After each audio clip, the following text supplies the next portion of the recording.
자, 이번 주간 토라 포션의 이름은 쉐모트 이름들입니다. 출애굽기로 우리가 넘어왔습니다.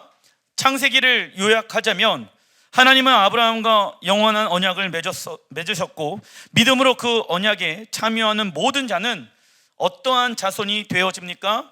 아브라함의 자손이 되어진다. 그리고 아브라함에게 약속된 유업인 이스라엘 땅을 기업으로 받게 되어지며 갈라디아서 3장 9절에 말씀하고 있지요. 이는 곧 무엇을 기업으로 받는 것을 의미할 수 있습니까? 에덴 동산은 새 예루살렘을 의미한다. 그리고 출애굽기의 주제는 무엇이라고 말할 수 있냐면 구원의 여정, 구원이 시작되어졌다. 그래서 시작되어진 하나님의 사람들에게 하나님은 하나님 나라의 유업을 주시길 원하신다. 그런데 그 유업이 완성되어질 때까지 완성되어진 것이 아니다. 그 유업을 우리가 취할 때까지 구원의 여정은 끝나지 않은 것이다. 그래서 무엇이 등장합니까? 출애굽기가 등장한다라는 것입니다. 구원의 여정은 개인이 홀로 그 구원을 이루어갈 수 있다 없다. 출애굽기에 보게 되어지면 하나님이 모세만을 구원하신 것이 아니라 모세를 통하여서 하나님 나라의 공동체 이스라엘 백성들을 만들어 놓으셨죠.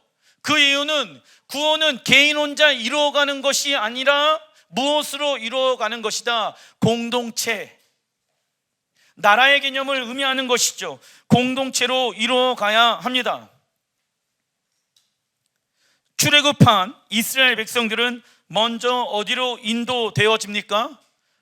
광야는 성경에 보게 되어지면 이 세상을 뜻하지요. 하나님은 그들에게 광야를 주시려고 그들을 출애굽시킨 것이 아니라 무엇을 주시길 원하신다? 약속의 땅을 주시길 원하신다. 동일해요. 예수님께서 이 땅 가운데 오셔서 우리를 죄에서 건져내신 이유는 그냥 이 땅에서 잘 먹고 잘 사다가 하나님의 나라에 들어가는 것이 하나님의 최종 목적이 아니라 이 땅 가운데 완성되어질 하나님의 나라를 우리에게 유업으로 주시길 원하신다.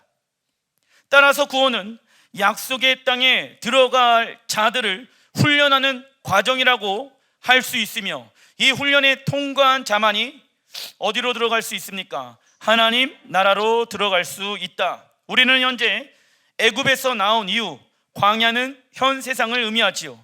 광야에서 약속의 땅으로 들어가기 위한 훈련을 받고 있는 중이다. 그리고 광야 여정을 통과하는 이스라엘에게 도라를 주시고 하나님의 셰카이나 영광이 거하는 성막을 주시며 경배 훈련을 시키십니다. 과정이죠. 경배 훈련을 시키신 이유는 무엇입니까? 우선 경배란 무엇입니까? 왕이신 하나님께 영광, hon과 육이 항복하는 것을 의미하지요. 어디에서? 장막 안에서 에덴 동산에서 잃어버렸던 하나님의 셰카이나 영광이 모세의 장막을 통하여서 회복되어졌다. 하나님의 나라가 이 땅 가운데 완성되어지고 새하늘 새 땅 새 예루살렘 가운데 이 하나님의 셰카이나 영광은 지속되어질 것이다. 반복되어지는 메시지가 우리에게 나타나게 되어질 것입니다. 하나님 나라가 완성되어지기 전에 마지막 전쟁은 어떠한 싸움입니까? 경배의 싸움이다. 그리고 또 순종의 싸움이 되어질 것이다. 왜냐? 경배는 아까 말씀드린 것처럼 영과 혼과 육체가 하나님께 항복하는 것이잖아요. 이는 순종 싸움과 연결되어지는 것입니다. 이렇게 모여서 예배하고 경배하는 것만이 우리가 경배자가 아니라 삶에 부르신 그곳에서 하나님을 어떻게 경배할 수 있습니까? 말씀에 순종함으로 경배할 수가 있는 것입니다. 말씀에 순종하는 자들은 삶의 현장에서 무엇하는 자입니까? 경배하는 자입니다. 그런데 어떤 사람은 노래 부르고 찬양하는 것이 경배하라고 생각합니다. 그리고 하나님의 말씀에 가정에서 직장에서 순종하지 않아요. 그 사람은 하나님을 경배하는 자가 될 수 없습니다. 그냥 노래하는 자예요. 싱어예요. 노래하는 자는 능력이 거할 수가 없습니다. 그래서 마지막 때의 싸움은 경배 싸움이다. 순종의 싸움이 되어진다. 1번 출애굽기 1장 1절 같이 한번 읽어보겠습니다. 시작. 야곱과 함께 각각 자기 가족을 데리고 애굽에 이른 이스라엘 아들들의 이름은 이러하니, 이스라엘의 아들들의 이름이 등장하지요. 쉐모트. 하나님은 애굽으로 내려간 이스라엘 아들들의 이름으로 시작하여 맨 처음에 이스라엘 아들들의 이름은 굉장히 작은 숫자였습니다. 작은 부족으로 시작하여졌습니다. 그들을 하나님은 생육하시고 번성하시고 강하게 하여 어떠한 민족을 이루어내셨습니까? 큰 민족을 이루어내셨습니다. 그러나 하나님의 계획을 알고 있는 사단은요, 무엇의 번성을 막기 위하여, 이스라엘의 번성을 막기 위하여, 왜? 뒤에 나옵니다. 애굽 왕에게 자신의 나라가 이스라엘에 의해 전복될 것이라는 두려움의 생각을 심어줍니다. 그리고 사단은 이스라엘 백성들에게 무거운 짐을 지어 괴롭히기 시작한다. 참고로 사단은 여자의 후손을 통해 자기의 머리를 상하게 할 것이라는 하나님의 계획을 이미 들었죠. 그래서 여자의 후손은 아브라함의 자손을 통해서 나올 것을 알았기 때문에 이스라엘 민족이 커지는 것을 싫어하였다. 왜? 예수아를 통하여 자기의 머리가 박살날 것을 사단은 알고 있었다. 그래서 사단의 첫 번째 계획은 무엇입니까? 이스라엘을 이 땅에서 없애버리는 것이었습니다. 그래서 애굽 왕인 바로의 생각 가운데 이스라엘을 괴롭게 해라. 이스라엘이 결국 너를 멸망시킬 거야. 그들은 강대하고 큰 민족이 되어져서 애굽을 멸망시킬 거야 라는 두려움을 심어줬다고요. 이 사단의 계략에 바로 왕은 넘어가게 되어집니다. 그러면서 어떠한 계획을 이야기를 하자면 출애굽기 1장 10절, 자, 우리가 그들에게 대하여 지혜롭게 하자. 두렵건대 그들이 더 많게 되면 전쟁이 일어날 때에 우리 대적과 함께 우리와 싸우고 이 땅에서 나갈까 하노라 하고. 마지막 때 적그리스도는 누구의 왕의 모습을 닮아 있을까요? 바로 왕의 모습을 닮아 있을 것입니다. 바로 왕은 이스라엘 백성들을 끊임없이 괴롭히고 자신의 노예로 삼은 것처럼 구원이 시작된 우리를 다시 빼앗기 위해 계속 공격할 것입니다. 이때 우리의 주권과 권리를 하나님께 내어드림으로 참된 안식 가운데 들어가는 예행 연습을 해야 합니다. 그런데 이러한 일들이 실제 중국에서도 일어났지요.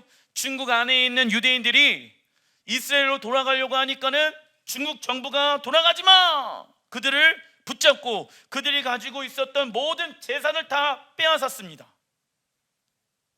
그런데 그 중국 유대인들이 이스라엘로 넘어갔죠. 다 모든 걸 버리고. 이러한 일들은 지금 이 시대에도 일어나고 있습니다.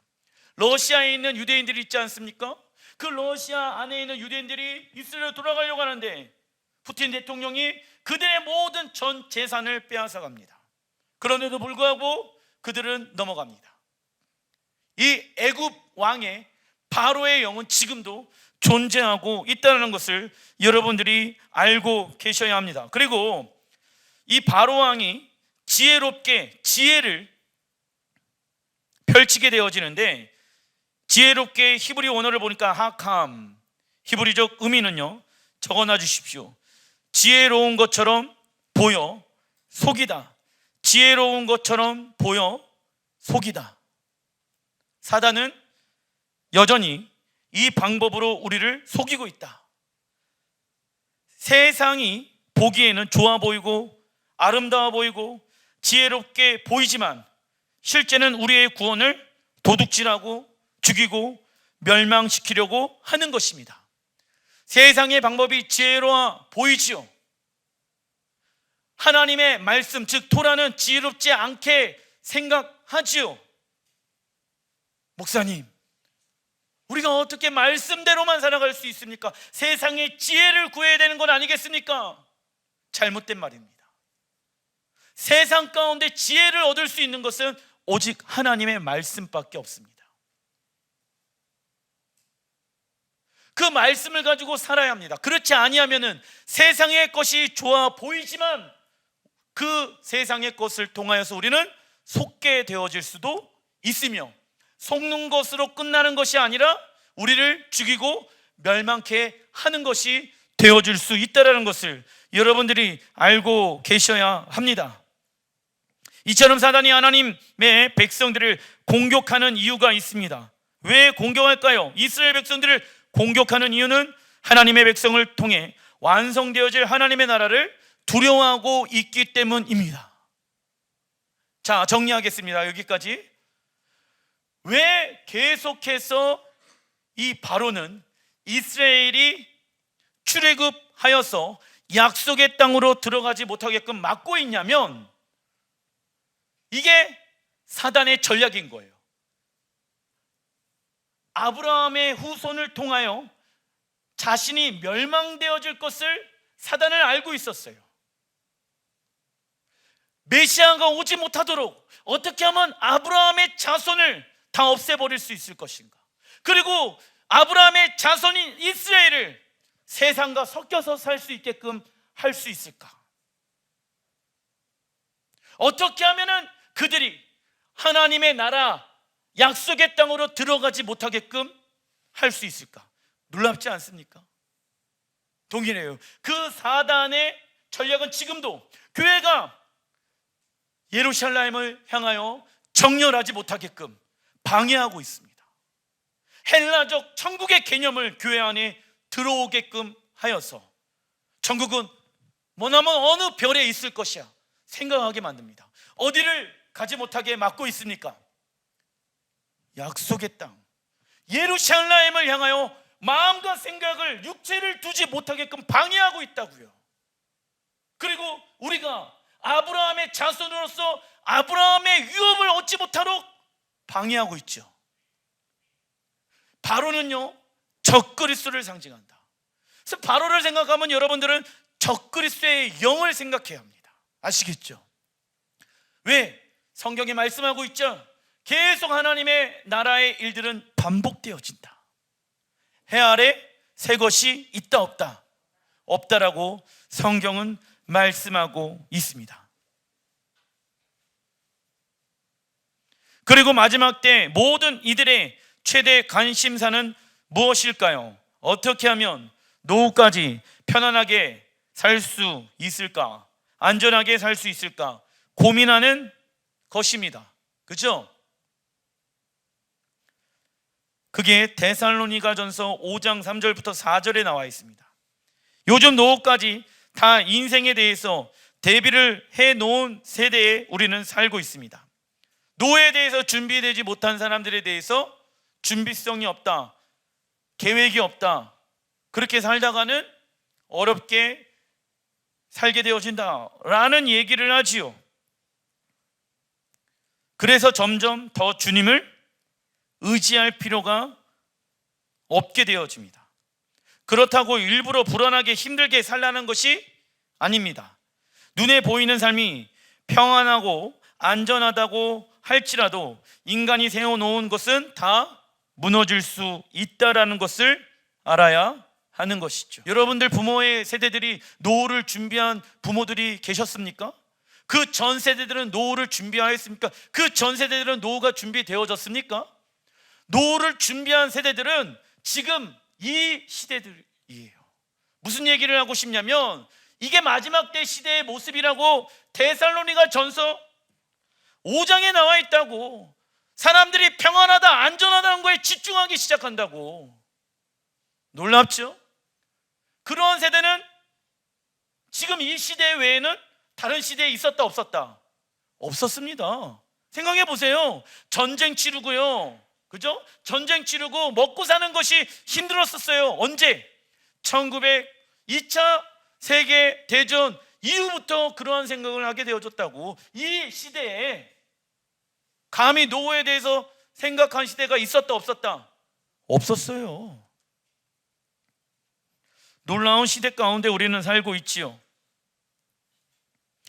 작은 1번 출애굽기 1장 11절 읽어보겠습니다. 시작. 감독들을 그들 위에 세우고 그들에게 무거운 짐을 지어 괴롭게 하여 그들에게 바로를 위하여 국고성 비동과 바셋을 건축하게 하니라.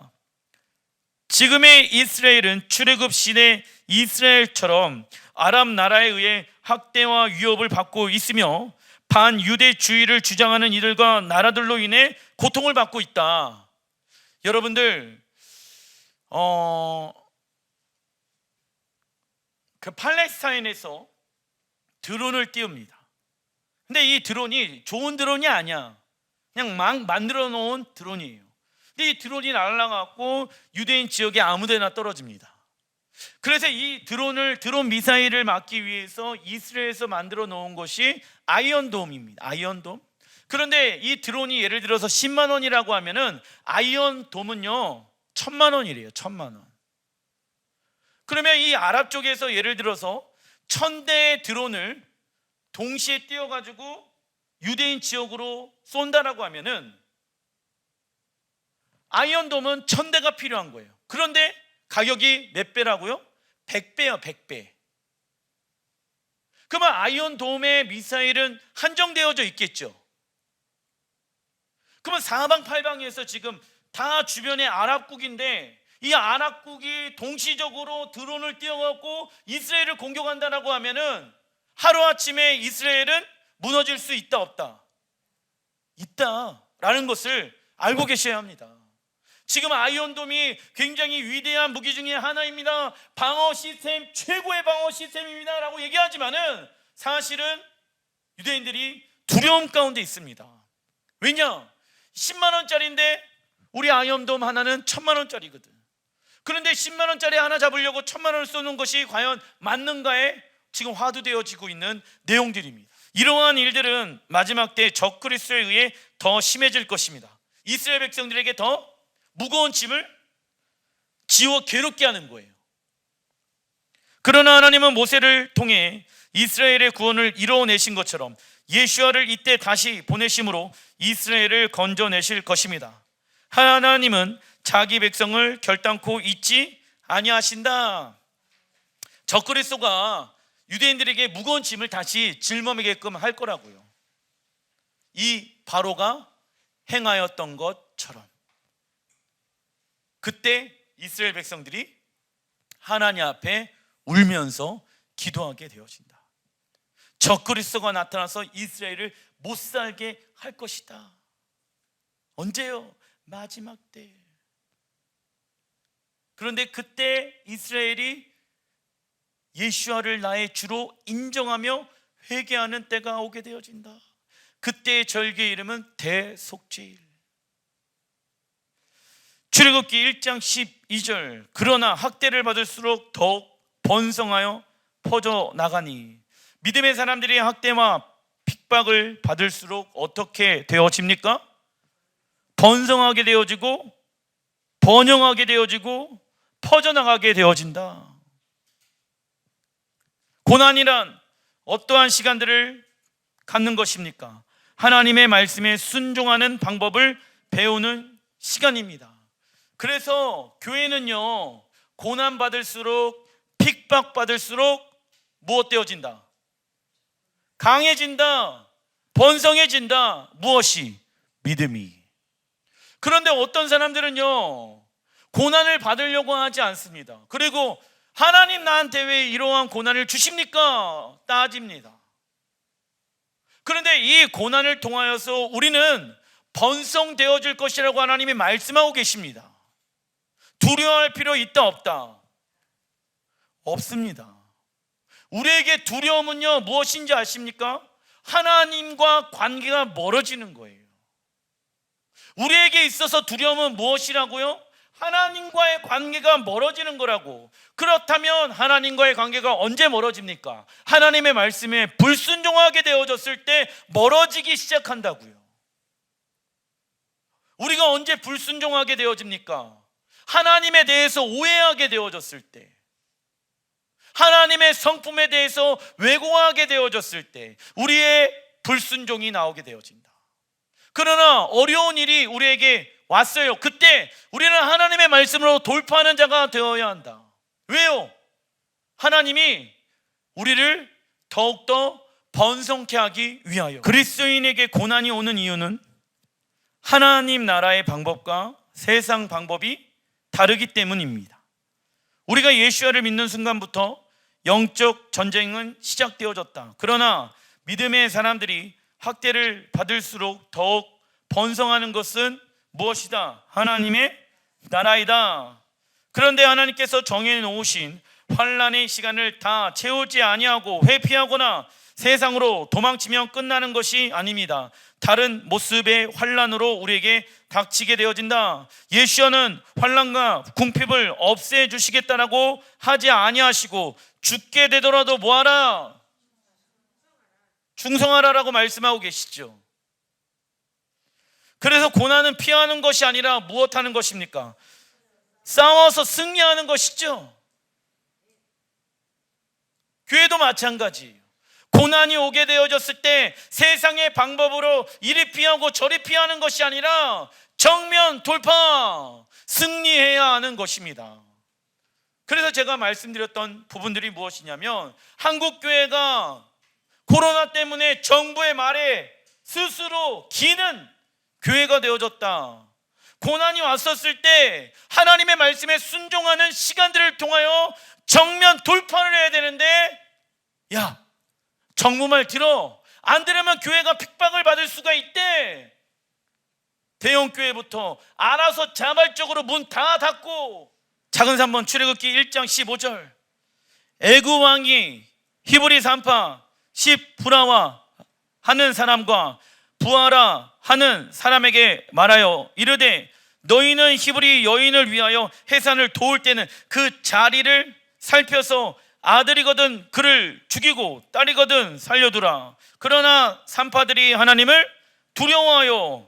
히브리 산파 십브라는 히브리 원어를 보니까 시프라 뜻은요 아름답고 기쁘다.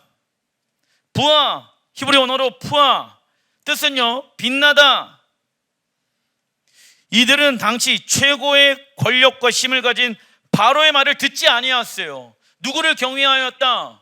하나님을 경외하였다고. 그러면 이 사람들은요 히브리 산파지만 사실은 바로의 영향력 아래에 있는 사람들이었어. 그런데 바로의 말을 듣지 아니하였다고. 당시 최고의 권력과 힘을 가지고 있었던 그 바로의 말에 순종하지 아니하고 하나님의 말씀에 순종하였다고. 그래서 이 두 명의 산파들은요 이스라엘을 도와줬다고. 적그리스도가 세상을 지배하게 되어졌을 때 이스라엘을 도와준 이 두 여인처럼, 자, 산파 도와주는 여인이잖아. 영혼을 낳게 하는 산파의 역할을 교회가 해야 된다고. 이스라엘이 살아나려고 하는데 도와주는 역할이 필요하다고. 그게 누가 되어야 됩니까? 교회가 되어야 된다고. 그 교회는 여호와를 경외하는 자가 되어야 합니다. 적그리스도를 두려워하지 아니하고 하나님을 두려워하는 자가 되어야 하는 것이죠. 누가요? 우리 교회가. 그런데 도와줬다가는 죽을 수도 있어요. 미움을 받을 수도 있어요. 고난을 받을 수도 있다라는 거예요. 교회가 이스라엘이지 뭐. 왜 우리가 교회가 이스라엘을 도와야 돼? 그들이 잘못되어진 거야 라고 같이 적그리스도 편에서 이스라엘을 공격할 수도 있는 건 아니겠습니까? 그런데 하나님은 두 산파를 통하여서 이스라엘 아이들이 낳게 되어지는 것처럼 이스라엘의 영적으로 거듭나는 데 필요한 열방의 교회들을 찾고 계신다고. 참고로 마지막 때 적그리스도가 세상을 지배하고 이스라엘을 괴롭히고 있을 때 열방 교회는 시프라와 부하처럼 하나님을 경외하여 이스라엘의 구원을 위해 헌신해야 합니다. 경외란 읽어보겠습니다. 시작. 하나님과의 관계가 멀어지면 내 인생은 두렵고 떨리는 인생을 살아가는 것입니다. 우리에게 두려움의 대상은 환경이 아니라 무엇을 놓치는 것일까요? 하나님의 언약의 말씀, 적어놔 주십시오. 하나님의 언약의 말씀을 놓치는 것이 되어야 합니다. 그래서 제가 이스라엘을 놓지 못하는 거예요. 이스라엘은 하나님의 나라가 완성되어지는 곳, 그 하나님의 나라를 어떻게 우리가 놓을 수가 있겠습니까? 교회가 부흥되어지지 않아도 교회는 이 길로 나아가야 합니다. 이스라엘을 위하여 나아가야 합니다. 하나님을 경외하는 자는 세상 위협에 담대하게 맞서 싸워야 하는 것입니다. 바로의 원어의 뜻을 보니까 그 뜻은요, 적어놔 주십시오. 악한 입. 악한 입. 바로는 악한 말로 하나님을 대적하는 존재가 되었다. 우리의 입술 가운데에는 무엇이 있는가를 우리는 생각해 봐야 합니다. 우리가 하나님의 말씀에 노, 싫어요, 안 돼요, 생각해 볼게요, 기도해 볼게요 하게 되어졌을 때 우리의 입은 무엇이 되는 것일까요? 바로의 입이 되는 것이다. 그래서 우리가 바로의 종이 되든지 아니면 하나님의 종이 되든지 둘 중 하나를 선택해야 한다. 하나님은 우리에게 무엇을 통해 자유를 주시길 원하실까요? 진리, 토라 적어놔 주십시오. 진리가 너희를 자유케 하리라. 할렐루야. 토라가 너희를 자유케 하리라. 근데 목사님, 하나님 말씀대로 살아가는 게 얼마나 얽매이는지를 몰라요. 이런 사람들 있죠? 진리가 너희를 자유케 한다라고 하는데 그 말을 나는 신뢰하지 않아요. 하나님의 말씀이 나를 억누르고 하나님의 말씀이 나를 힘들게 하고 하나님의 말씀이 나를 짓누르고 있다고 이렇게 생각하는 사람들 많아요, 적어요. 하나님은 이스라엘을 애굽의 종노릇하는 상태에서 단순히 빼내기만 하신 것이 아니라 그들을 누구의 종이 되게 하셨을까요?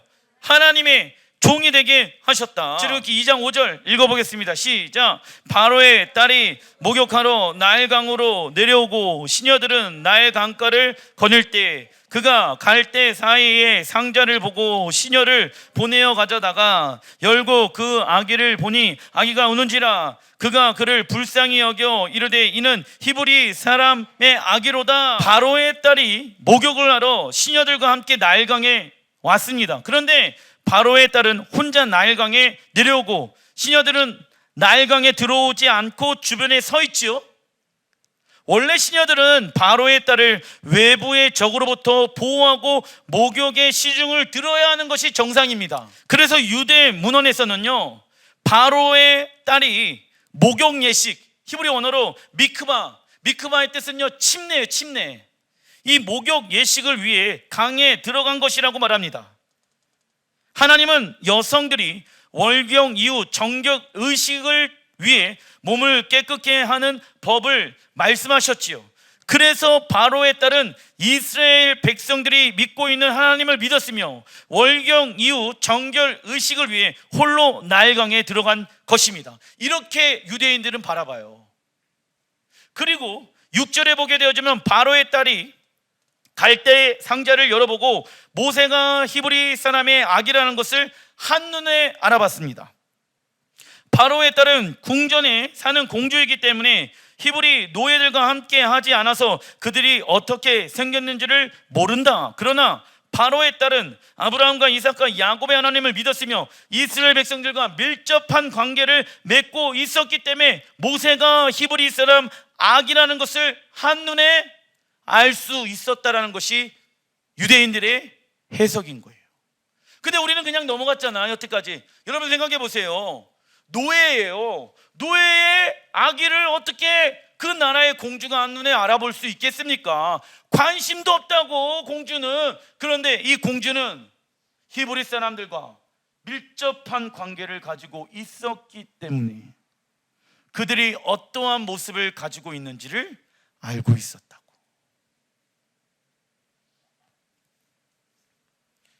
그래서 믿음으로 살아간 히브리 사람들의 모습을 보고 이 바로의 공주는요, 아브라함의 하나님, 이삭의 하나님, 야곱의 하나님을 믿은 거야. 그리고 자신의 몸을 깨끗하고 정결케 하는 미크바 예식 가운데 들어가 있다가 갈대 상자가 떠 내려오는 것을 보게 되어집니다.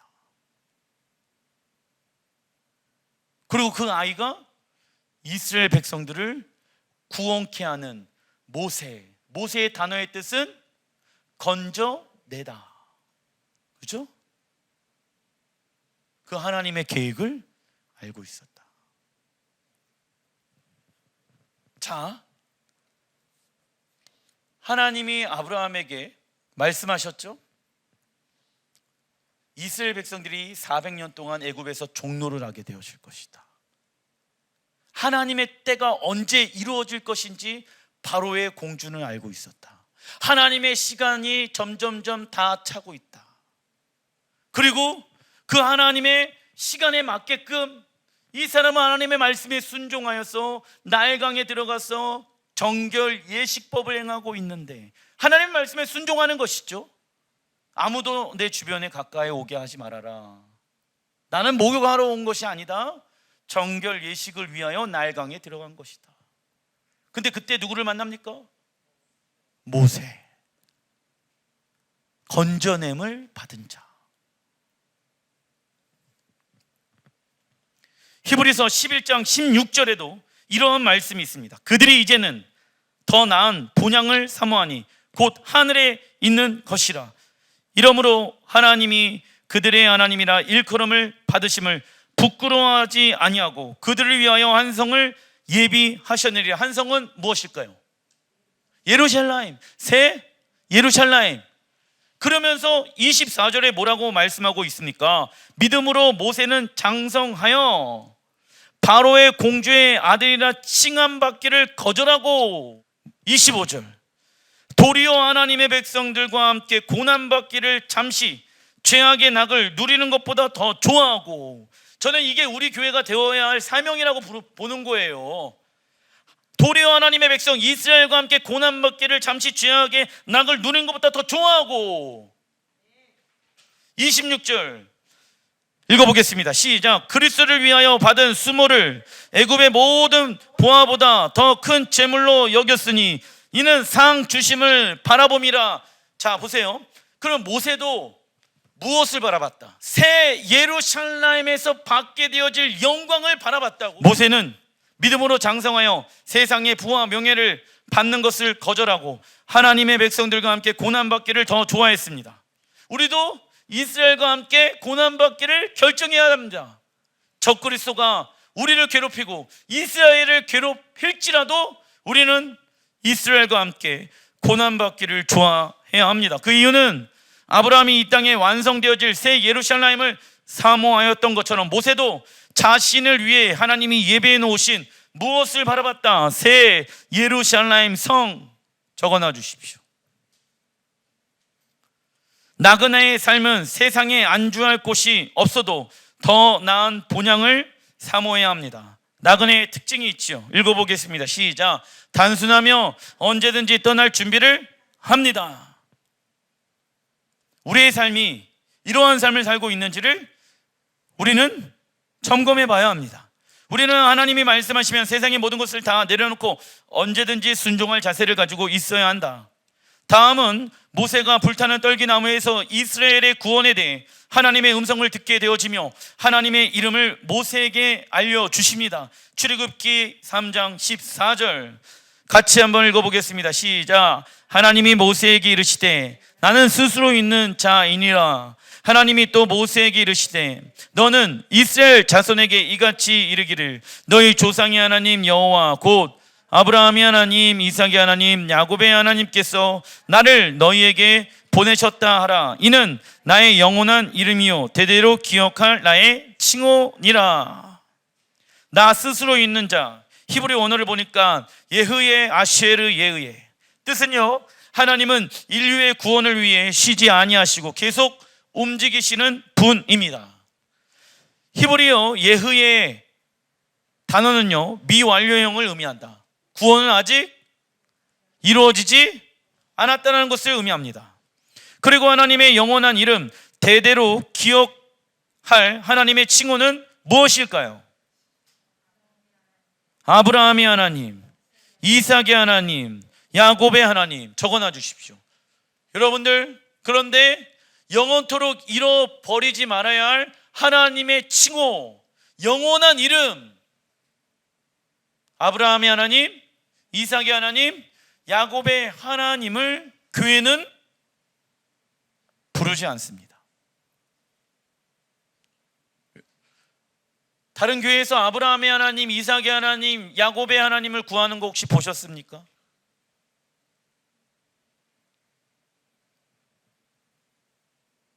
무엇을 잃어버린 걸까? 유업을 잃어버린 거예요. 유업이 끊어진 것이죠. 이는 하나님의 이름 안에 아브라함과 이삭과 야곱의 이름을 포함시키는 것입니다. 이는 아브라함, 이삭, 야곱 때에 하나님이 영원토록 동일하시다는 것을 의미한다. 하나님은 지금까지도 변함 없으신 분이십니다. 또한 아브라함의 하나님과 지금 우리가 경험하는 하나님이 동일하신 것과 같이 아브라함, 이삭, 야곱의 신앙과 우리의 신앙도 동일해야 함을 강조하고 있는 것입니다. 갈라디아서 3장 29절에 너희가 그리스도의 것이면 곧 아브라함의 자손이요 약속대로 유업을 이을 자니라 말씀하시죠. 예수야를 믿는 우리가 아브라함의 자손으로 유업을 얻을 것입니다. 그 유업은 창세기 12장에 나와 있는 약속의 땅이며, 약속의 땅은 어딜까요? 에덴 동산입니다. 이것이 우리가 돌아갈 본향이죠. 기도하겠습니다.